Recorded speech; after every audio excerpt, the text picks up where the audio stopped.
কোনো রকম ভেজাল ছাড়াই মাত্র বাড়িতে থাকা দুটি উপকরণ দিয়ে আপনারা ফ্রুটি বাড়িতেই বানিয়ে নিতে পারবেন, আর বেশ অনেকগুলো দিন রেখে ফ্রিজে রেখে ব্যবহার করতেও পারবেন।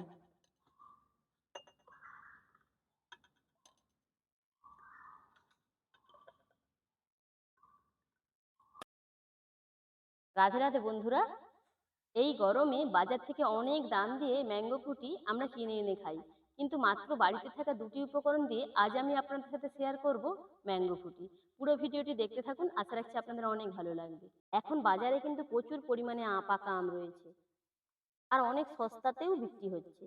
তাই কিছু পাকা আম নিয়ে নিতে হবে, আর পাকা আমের সাথে এখানে দুটো কাঁচা আম লাগবে, কারণ বাজার থেকে আমরা যে ম্যাঙ্গো ফ্রুটি কিনে খাই তার মধ্যে কিন্তু একটা টক ভাব রয়েছে। তাই এই টক ভাবটা কি থেকে আসে বলুন তো? এই কাঁচা আম দেওয়ার জন্য। এখানে আমি আজকের এই ম্যাঙ্গো ফ্রুটি বানানোর জন্য 1 কেজির মতন পাকা আম নিয়েছি, তার সাথে দুটো কাঁচা আম নিয়েছি। এখন আমগুলোকে খুব ভালোভাবে ধুয়ে আমগুলো কেটে নেব। কাঁচা পাকা দু ধরনেরই আমটা কেটে নেব। প্রথমে আমি আমের ওপরের খোসাটা ছাড়িয়ে নিচ্ছি, মুখের দিকটা একটু বাদ দিয়ে।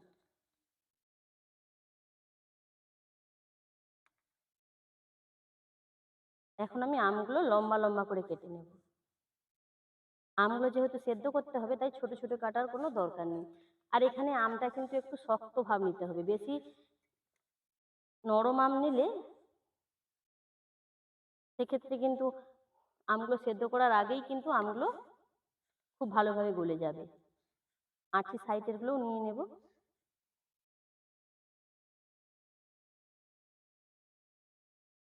সবকটা আম একইভাবে কেটে নেব।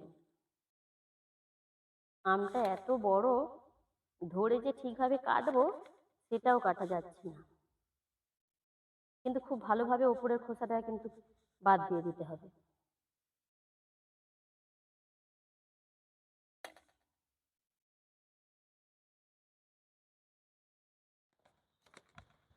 সবকটা পাকা আম কেটে নিয়েছি। আর আমের কালারটা যদি এরকম হতো তাহলে খুব ভালো হতো, কিন্তু বড় আমের কালারটা একটু সাদা হয়ে গেছে, তাতে কিছু হবে না। এটা পাকা আমটা তো কেটে নিয়েছি, এখন কাঁচা আমটাই কেটে নেব। একইভাবে উপরের খোসাটা ফেলে দেব, আর এইরকম ভাবে লম্বা লম্বা আকারে কেটে নেব।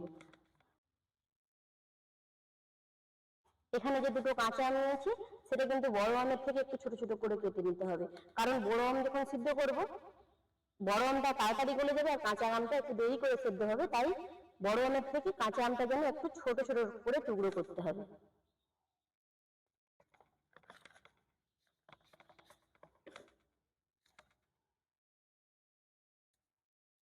কাঁচা পাকা দু ধরনের আমি কেটে রেডি করে নিয়েছি।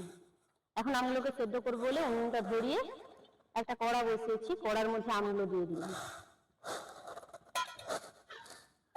আমগুলো দিয়ে দেওয়ার পর গ্লাস মতো দিয়ে দিচ্ছি 3 গ্লাসের মতন জল।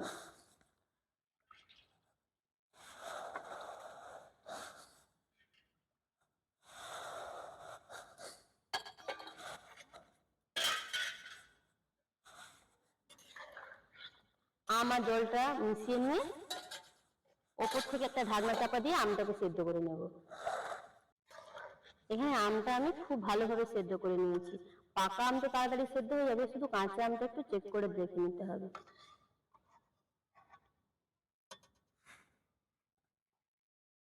দেখুন খুব ভালোভাবে কাঁচা আমটা সেদ্ধ হয়ে গেছে।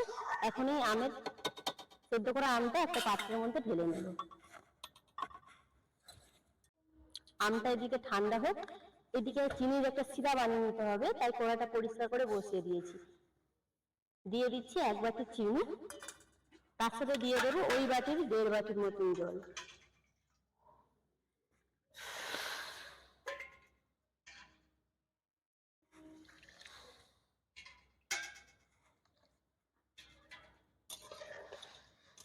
চিনি আর জলটাকে খুব ভালোভাবে মিশিয়ে নিয়ে চিনির সিরাটা বানিয়ে নেব। মিডিয়াম আছে চিনির সিরাটা খুব ভালোভাবে ফুটিয়ে নিয়েছি। চিনির সিরাটা এমন ভাবে বানাতে হবে যেন চিনির সিরাটার মধ্যে এক তার চলে আসে। খুব ভালোভাবে লক্ষ্য করলে বুঝতে পারবেন চিনির সিরার মধ্যে কিন্তু এক তার চলে এসেছে। এর থেকে বেশি ফোটানো যাবে না, এবার একটা পাত্রে চিনির শিরাটাকে ঢেলে নেব। এদিকে বানিয়ে রাখা চিনির শিরাটাও পুরোপুরিভাবে ঠান্ডা করে নিতে হবে, আর এদিকে যে আমটা সেদ্ধ করে রেখেছিলাম এটাও পুরোপুরিভাবে ঠান্ডা করে নিতে হবে। বেশ কিছুক্ষণ পর সেদ্ধ করা আম আর চিনির শিরাটা দুটোই খুব ভালোভাবে ঠান্ডা হয়ে গেছে। চিনির শিরাটা এক সাইডে রেখে দেব, সেদ্ধ করা আমটা মিক্সিং জারের মধ্যে নিয়ে খুব ভালোভাবে পেস্ট বানিয়ে নেব। যেহেতু অনেকটা আম সেদ্ধ করেছি তাই দুবারে পেস্টটা বানাবো।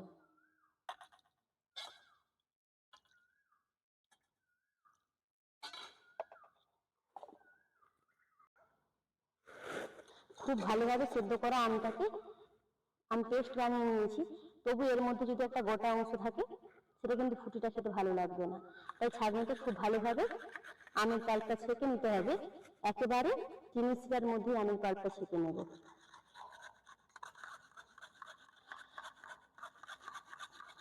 সব আমের পাল্পটা চিনির শিরার মধ্যে দিয়ে দিয়েছি, এবার খুব ভালোভাবে চিনির শিরার সাথে আমের পাল্পটা মিশিয়ে নেব।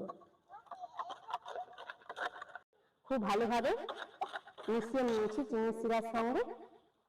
এখন দেখুন মাজাটা আমাদের সম্পূর্ণভাবে রেডি হয়ে গেছে, আর কত সুন্দর লাগছে দেখুন বন্ধুরা, পুরো দোকানের থেকে সেরা সেরা লাগছে।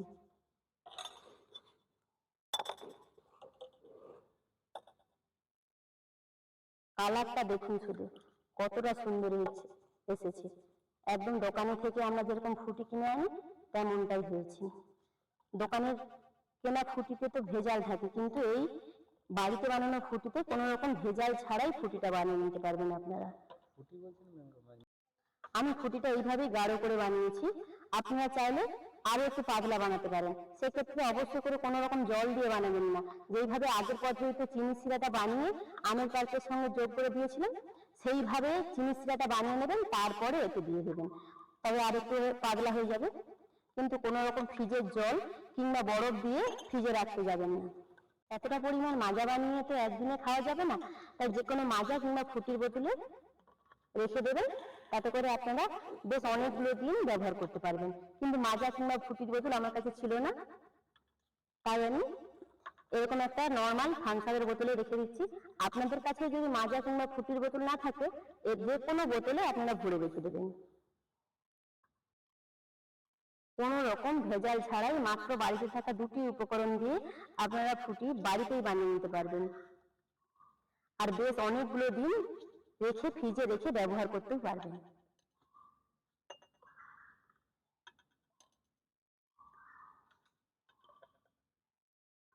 এইভাবে বোতলে রেখে আপনারা বেশ অনেকগুলো দিন ব্যবহার করতে পারবেন। কিন্তু বন্ধুরা আবারও বলছি আপনাদেরকে, কোনো রকম ভাবে ঠান্ডা জল কিংবা বরফ মিশিয়ে ফুটির বোতলে ফুটিটা রেখে দেবেন না, তাতে করে কিন্তু 2 থেকে 3 দিনের মধ্যে ফুটিটা নষ্ট হয়ে যাবে।